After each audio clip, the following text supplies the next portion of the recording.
you are. The misfit, the mistake, the miracle that wasn't supposed to happen. You're still breathing, aren't you?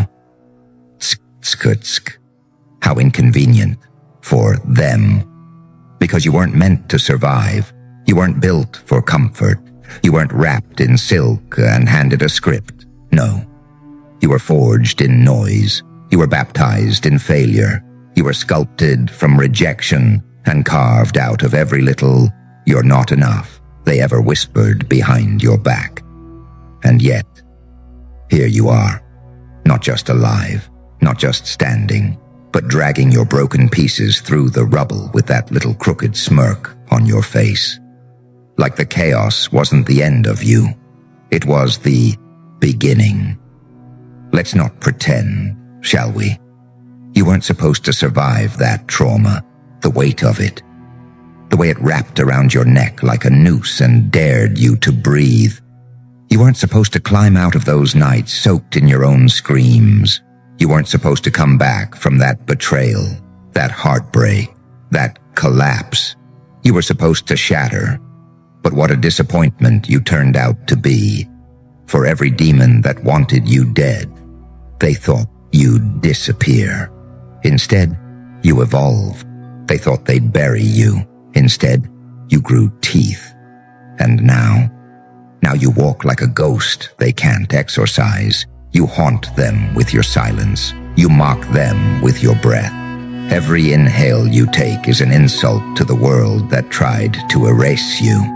Every step you walk is a rebellion. Every scar you carry is a signature that says, "I'm still here, and I'm not done yet." You weren't supposed to survive, but you did more than that. You transformed. You became the thing they swore you'd never be. Free. Free from the need to be liked. Free from the need to be saved. Free from the illusion that you ever needed their permission to rise. They gave you pain, and you made it into armor. They gave you silence, and you filled it with the sound of your own war cry. They gave you hell, and you built your throne. In the middle of it, tell me, what do you call someone who lost everything and still refused to kneel? What do you call someone who faced death, not just the kind with coffins, but the death of self, of hope, of identity, and clawed their way back with blood under their fingernails? You call them dangerous. You call them untouchable. You call them you, because the world underestimated you, and now it fears you, because you know something most people will never understand.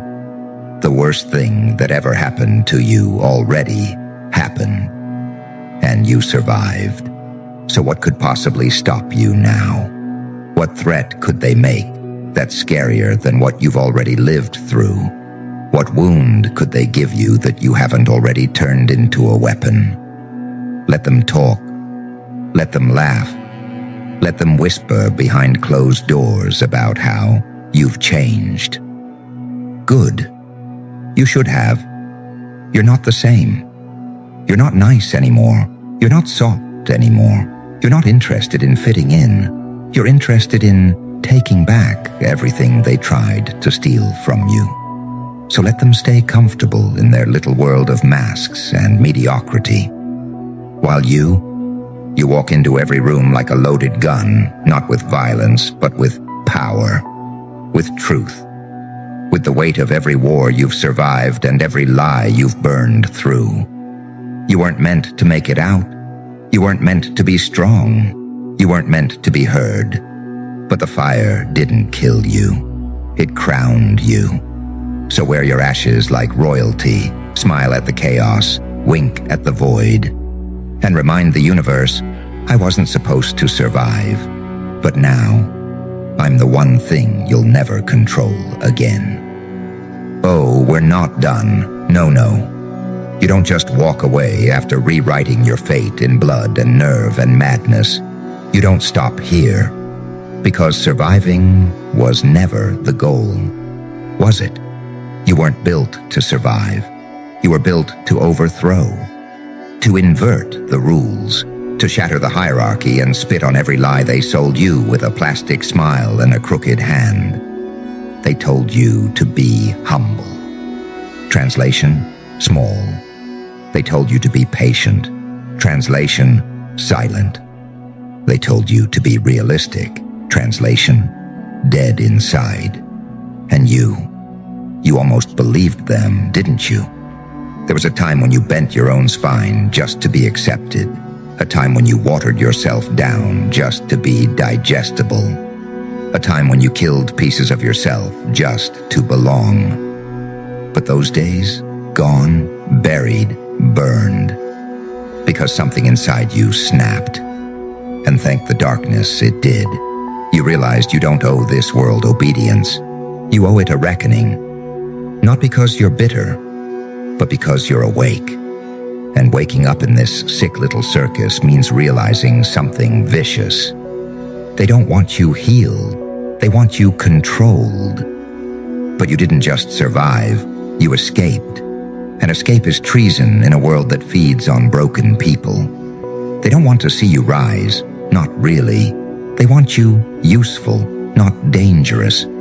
They want your pain just enough to make you productive, but not so much that you question the system that put you there.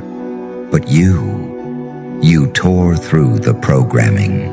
You looked in the mirror and didn't see a victim. You saw a problem, a threat, a beautifully deranged storm that doesn't beg for peace.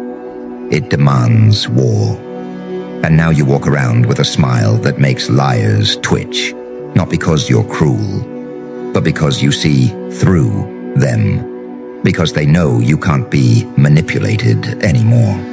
You've seen what's behind the curtain, you've seen the machine, and now you've got your hands on the wires. Oh, they'll call you names. Too intense, too dramatic, too much. Let them. You were never meant to be palatable. You were meant to be unforgettable. And now every room you walk into shifts. Because you carry truth like a bomb under your coat. Because your story drips with blood. And yet, you never ask for pity. You never ask for permission. You just keep walking like you were chosen by the shadows to remind this world of one brutal fact. Some people don't break. They sharpen. And now, you're not healing. You're hunting, not out of vengeance, but out of necessity. Because if no one else will burn down the lie, then maybe you will. With a grin on your face, with fire in your voice, and with the unshakable power of someone who wasn't supposed to survive, but now owns everything they tried to bury. So go on, smile wider, speak louder, walk taller. Let the ones still asleep choke on your presence. Let the ones who doubted you watch in horror as you become the one thing they never imagined. A legend built from everything they tried to destroy. This is just the beginning. Still here. Of course you are. Because something in your bones won't let you look away. Not now. Not after everything you've crawled through. See, surviving was just the ignition. But this is about domination. And I don't mean crowns and cash and cameras. No, I mean something much more savage. Much more permanent. Legacy. You think your story ends when they clap, when they finally say, "Wow, you've come a long way." No, that's when you smile and keep going. Because you didn't survive to make them comfortable. You didn't rise from hell just to become another pretty success story wrapped in palatable platitudes. You came back to own every inch of the space they told you you'd never belong in. To spit your name across the sky in blood and fire, so no one ever forgets who the hell you are.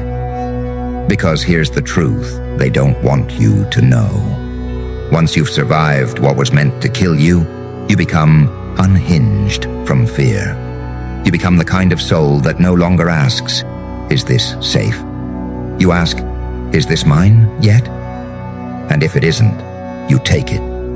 You weren't supposed to be here, remember?